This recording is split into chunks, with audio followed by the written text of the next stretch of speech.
back to the Making Sense of Money podcast presented to you by P1FCU, where we tackle all the financial topics that matter the most to you. I'm your host, Tanis, and on today's episode, we are going to be diving into a creative way for you to make the most out of your money, and that is gardening. To help us better understand the world of gardening, we've invited Danielle Evans, a horticulture educator with the University of Idaho Extension Office here at Nez Perce County, to join us on this noteworthy conversation. Thank you, Danielle, for being here. Thanks for having me. Yes, thank you. I really wanted to learn your background on where your passion started with gardening, because it's so unique. I mean, how cool that you get to be an educator on something that you love and have so much passion in. Yeah, I can remember from my early days, my grandma had, it was my dad's mom had this huge garden.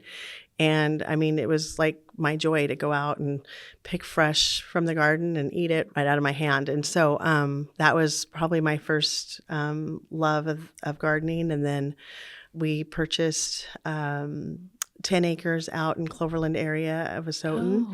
And I've got lots of room to garden. And then actually before that, my mother-in-law is a gardener too. So learned a lot of tips and tricks from her, and have just grown that. And then I became a master gardener in 2020, and I live in Asotin County, so it's county-based. And then now I run the Master Gardener program. Master Gardener, what a title. That is so awesome. It is. And I had wanted to get that for a long time. And so finally 2020, ironically, that was a hard year. But Sure. Yeah, no kidding, right? Yeah. That might actually been the best year to garden though, right? Because you had all the time. I worked outside the home full time, so I was an essential employee. So of course, yeah. I didn't get a lot of time off. Dang it. Yeah. Okay. Well, awesome. Thanks for sharing that. Yeah. Let's just start with the basics then. For someone who has never done it before, how would you advise them to start a garden? So you've got to do some assessment. What location do you have? Is it just inside? Or do you have some outside space? So you kind of have to figure that out. And then the plants that you want to grow. So it's kind of almost like a two-part in that first initial assessment, because some plants aren't going to grow well in like a container.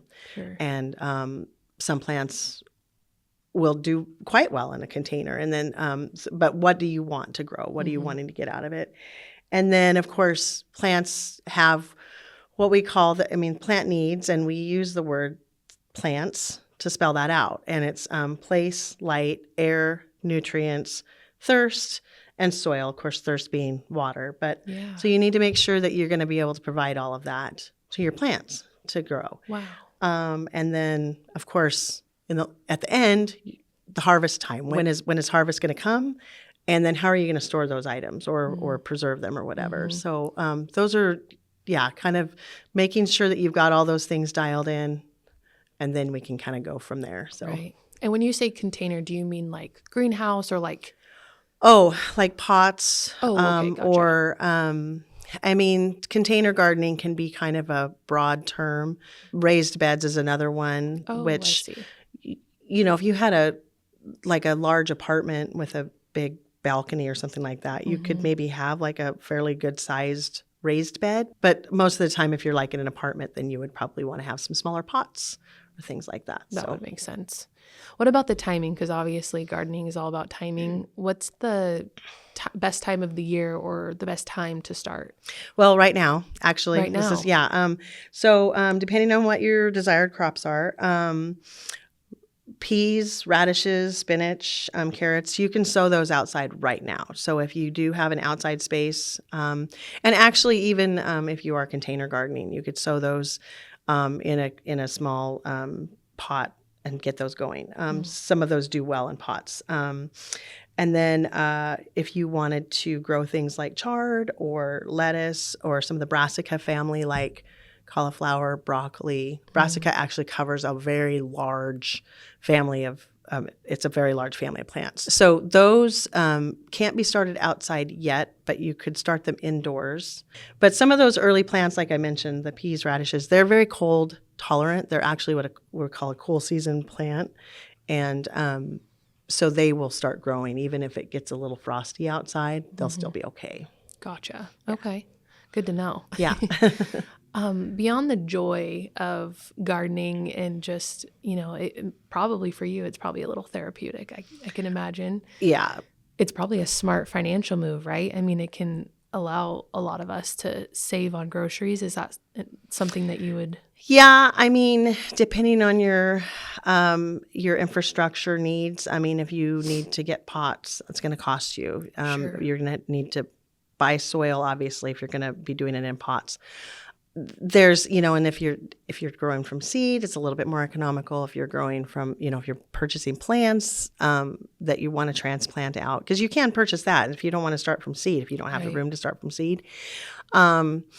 So depending on how much you're spending on that, those things, of course, in the long run, it will, pan out a little bit more. But obviously, you're going to be able to reuse your tools or supplies that you're purchasing, your pots and things like that if you're doing that. If it's in the ground, of course, that's a lot more economical because everything's already there. I mean, you just need to add plants. Right. And a little bit of love.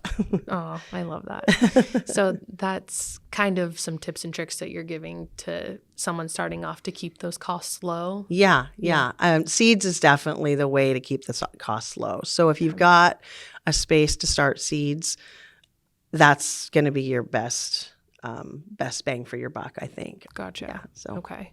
And you kind of touched on a little bit of apartment living and growing your garden in a small space. Is there some no-nos to that? Or a balcony you would think being so close to other balconies or pets, or I don't know, is there something that people should consider if wanting to grow a garden in a small place? So light. Most plants do need at least 6 hours of sunlight. Some plants will do well with a little bit of shade. Most of the lettuces and other green spinaches and stuff like that, they'll do okay with a little bit more shade, but they still need some sunlight. And so considering where the shade falls during the day, and later afternoon sun is, meaning the hotter part of the day, that's probably not as conducive to a lot of those cool season plants. Right. So if that's the only sun that you get, you may have to do some shading yourself, but then you probably want to try to find some ways to get sunlight to those plants earlier in the day somehow. So maybe in a different window, or because it's okay if they can be inside even, but if you can grow them outside, that's best, because then they're going to get that fresh air. Right. Because they do like air. Yeah. I mean, they need to breathe. Of course they do. Yeah. We all do. What about what vegetable produce generates the most? Or is the easiest to grow, I guess? Yeah. Well, so there's a couple different things on that. Easy to grow. Generally, those are going to probably not have as much per plant because they're going to be individualized. Peas, probably easy to grow, early to grow. You're going to get quite a few peas from your plant. But things like radishes or lettuce, lettuce will once you cut it, you can, kind of regrow it for a couple of times over, but then it's done. But those are easy to grow and they're smaller space. Right. Things that you're going to get really a lot of produce off of, but they take a lot of space. Things so we call it the cucurbit family. So cucumbers, summer and winter squashes, those will just keep going and going and going and going. I mean, you've got to pick them and then they'll keep going, but they're huge. I mean, they take a lot of real estate. So that would probably be really hard to grow in a small container on a patio. But you can do some trellising too. They actually, that's kind of a new way of gardening, is we call vertical gardening or trellising. So I've seen that. So yeah, you can kind of go up on whether it's a trellis. I mean, some people use cattle panels in a big garden, and then that way you can, get it off the ground or whatever. So that's one way you could do that. But those plants generally will give you the most bang for your buck. But other things like peppers and tomatoes, there's what we call determinate and indeterminate. And determinate means it's going to grow only so big, it's going to give you so many fruit, and then that's it. So it's not going to just keep growing and growing. So that's a way to get a pretty good amount of fruit on a plant without it getting out of control, because tomato plants can get really crazy big. That's something like I've thought about starting a garden myself, but it's been a little daunting to think about the overflow. And what if, I wouldn't want to waste anything. So it's like, what would be your biggest tips on preserving that?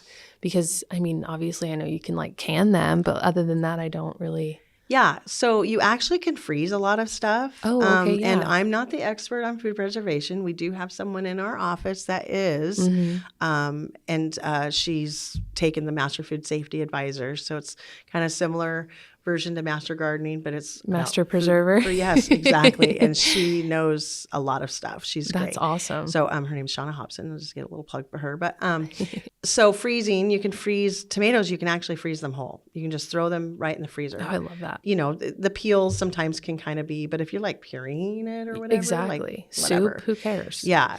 So, or you can pick the peels out, or you can, once they're thawing out, you can kind of blanch them and then pull the peels right off. So it's pretty easy. Yeah, especially if you just don't have a lot of time to deal with them right now, just throw them in the freezer. And a lot of other things can be frozen. But because they freeze and then when they thaw back out, the cellular makeup, it degrades. So you'll want to prepare them a way that you would want to cook them with. So onions and peppers freeze really well, but you just like if you're going to throw them in a sauce or use them to kind of saute up as a base for a sauce or something like that, or a soup. Just cut them up and dice them and then throw them in the freezer like that. But and then canning, that's definitely another option. Most vegetables do need to be pressure canned. So, and again, I'm going to kind of defer to Shauna with that. But, I don't know all the ins and outs of that. And then there's dehydrating or freeze drying. And then some things you can just do cold storage, like winter squash, potatoes, and onions. If you've got a dark, cool place that you can store those items over the winter, then they don't want to freeze them. Right. Meaning like keep them out of the hard cold. But if you can get it around 50 degrees and dark, they'll keep for quite a while. You see all those videos and all sorts of people are loading up their cellars with just canned stuff from their gardens. And I'm like, oh, yeah, I wish I had that skill because it would just be so wonderful to just pop downstairs and grab your can of tomatoes or whatever you need for dinner. Like, that's just no, it's really nice. That's really incredible. I've made sauce. I've made paste even. I've boiled stuff, tomatoes down to we've made salsa. So yeah. Wow. Yeah. And you can make it how you want it, right? Exactly. You can, make it to taste, and then you're like, okay, this is the way I want it. And I will say this too, if, you were kind of talking about harvest time and like, what am I going to do with all this stuff? One of the ways you can do that is do some succession planting. So you wouldn't just grow all of your spinach all at once. You would maybe start it, 1 week, and then like 2 weeks later, you might start another row of spinach or a couple more plants, depending on how much you're, growing for yourself or for your family. Sense. So, well, and that's a nice thing too, is like gifting. I was just telling my friends about, making sourdough. I love to do it so much that I'm just have like 6 loaves of bread and I'm just passing them out but that feels good to me, like that gifting. And it reminds me of a neighbor we had, would always have tons of produce and would hang them on our fence. It was like behind our fence. And so they would hang them on our fence and we would have like all these tomatoes or whatever. And I just thought that was so sweet. Yeah. It was very wholesome. Well, and it's funny because there's kind of a little joke that goes around when it's zucchinis, summer zucchini season, because it's like, start passing them out. Yeah. The big zucchinis that people forgot to harvest. And then it's like, I can't remember what they called it, but basically like you go and put it on your neighbor's knock and then run away. So. That's so funny. Please eat this. That's too funny. That's probably what happened, honestly. Can you tell us a little bit about the Victory Garden series that the University of Idaho is putting on? Yeah. So it was a collaboration with our county, Nez Perce County Extension Office, and then 4 other counties. So Latah, Clearwater, Lewis, and Idaho County. We all decided to come together and initially it started as that we wanted to do a Master Gardener course together. And we thought, well, maybe to get us started, we might start with something a little bit smaller. And so the Victory Garden series was born out of that. A couple of those counties have done Victory Garden classes in the past. Basically, each county has come up with a handful of speakers at their county, and then we've beamed out to the other counties. So it's like I've spoken at it one night. One of our other educators in the office has spoken, and then there's been speakers in Idaho County, and so we all get to watch that same presentation. It's been really nice. So not any one of us has to take on this big project. No kidding. Yeah, sounds like a team effort. Trying to get speakers is really hard. I bet. So, yeah. I bet. Yeah. So that's And can you tell me what a Victory Garden is?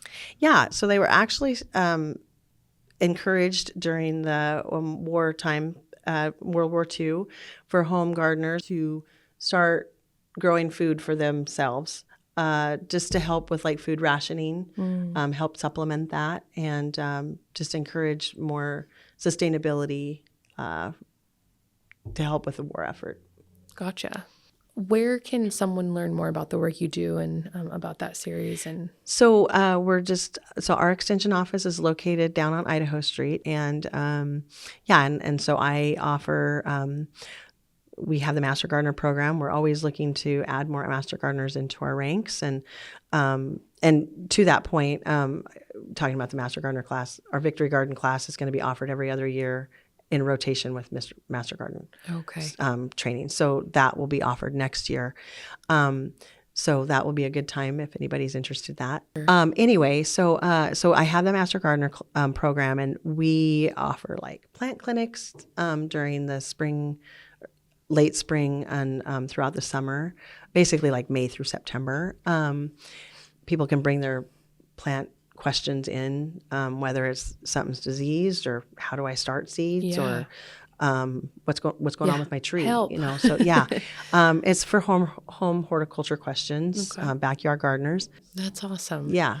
Well, you have timeless skill, so thank you for sharing all of that. Thank you. I have a lot to think about because I've been wanting to do this for a long time, so I was super excited to have you on here. Some little tips and tricks, and now I know where to go and I'm ready. Yes, so thank you. I do have one more question for you that we ask all of our guests, and that is, what is one thing you wish you would have known about money earlier in life?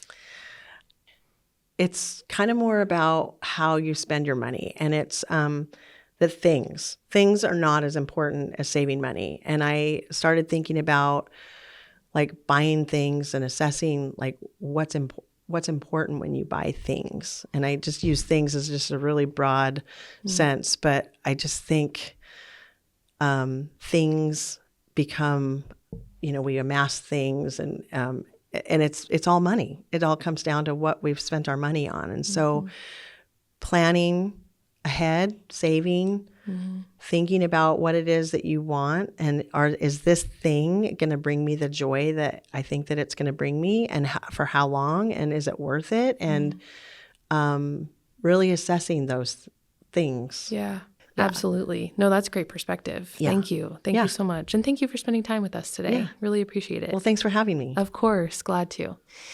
And thank you for everybody for tuning in. We hope you learned something new today and feel one step closer to making sense of money. Don't forget to subscribe and check out our newsletter at p1fcu.org. We'll see you next time.